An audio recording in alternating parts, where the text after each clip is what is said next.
கட்டப்பா பாகுபலிக்கு முன் கிமு, கிபி மாரி தான் ஆமா, எனக்கு. அது மாரி. அதில என்னன்னா, எவ்வளோ ஜென்யூன் பாருங்க ராஜமௌழி சாரு. எனக்கு சப்ஜெக்ட் சொல்றதுக்கு வராரு. சென்னை வீட்டுக்கு வந்தாரு. வந்தோன்னே ஆல்ரெடி அவர் தொட்டதெல்லாம் எல்லாம் பிளாக் பஸ்டர்ஸ் எல்லாம் தான். 10 பிளாக் ஃபிலிம்ஸ் அதுக்கு ஆமா. பிஃபோர். மகதீரா, ஈ, நான் ஈ படம், ஃப்ரம் அப்புறம் ஸ்டூடண்ட். அந்த பிரபாஸ் கூட அந்த அண்டர் வாட்டர் படம் அதெல்லாம் எல்லாம். அப்புறம் வந்து உட்கார்ந்தோன்னே, இப்படி டெட் சைலண்ட். நான் சார் சொல்லுங்க சார் அப்படின்னேன். எனக்கு எப்படி என்ன நல்லா தமிழ் பேசுவார். சார் சொல்லுங்க சார்.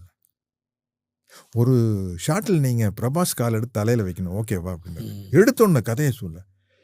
எனக்கு ஒரு ஆர்டிஸ்ட்டுக்கு ஒரு ஈகோ இருக்கும்ல, சீனியர் ஆர்டிஸ்ட். நான் எதுக்கு அவரு கால் எடுத்து தலையில் வைக்கணும். அப்புறம் யோசித்தேன், சார் கதை சொல்லுங்கள் சார், ஒருத்தா இருந்தால் பண்ணுறேன். இல்லை என்னானாலும் பண்ண மாட்டீங்கன்னா சொல்ல முடியாது அப்படின்னு டக்குன்னு திருமால் பெருமையில் அப்பாவோட சீனை உதாரணம் பிடிச்சிட்டேன். இல்லை சார் எங்களுக்கு சிவாஜி சார் தான் ஆக்டிங் ஐக்கான் அப்படின்னா, அவரே திருமால் பெருமையில் அவுட்டோரில் ஒரு நடிகர் தலை ஒரு திமிரு பிடிச்ச ராஜா சிவகுமார் அண்ணன் வந்து ஒரு கடவுள் அவதாரம் காலில் இருக்கிற மெட்டியை கழட்டுற விஷயமும் ஒரு பிரச்சனை வரும் அந்த படத்தில். அந்த போய் சோல்ஜர்ஸ் கழட்டு வாங்க முடியாது, இவருக்கு ஒரு ஈகோ ஆயிரு. அப்பா வந்து சிவாஜி சார் மண்டி போட்டு அது கழட்டு வராது.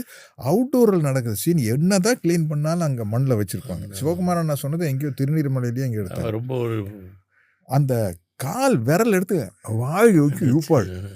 அப்பா இழுப்பாரு வராது. அப்புறம் பார்த்தா வந்து இவன் மனுஷன் இல்லை, இவன் திருமால் அவதாரம் சொல்லிட்டு அப்படி ஜெய்ஜாண்டிக்காக வரும். அதில் தான் திருமால் பெருமைக்குன்னு இடம் ஏதுன்னு ஒரு பாட்டு வரும். அதோடு முடிச்சு நான் சொன்னேன், ஆனானப்பட்ட நடிகர் எல்லாமே சிவகுமார் அண்ணா அப்போ புதுசாக நடிக்க வந்து அவருக்கு சுண்டு விரல் எடுத்து வாயில் வச்சுருக்காரு.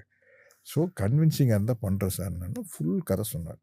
அப்போது இதை நம்ம மிஸ் பண்ணக்கூடாது, இது வந்து கரெக்டான சீன் தான் அப்படின்னு நடிச்சது.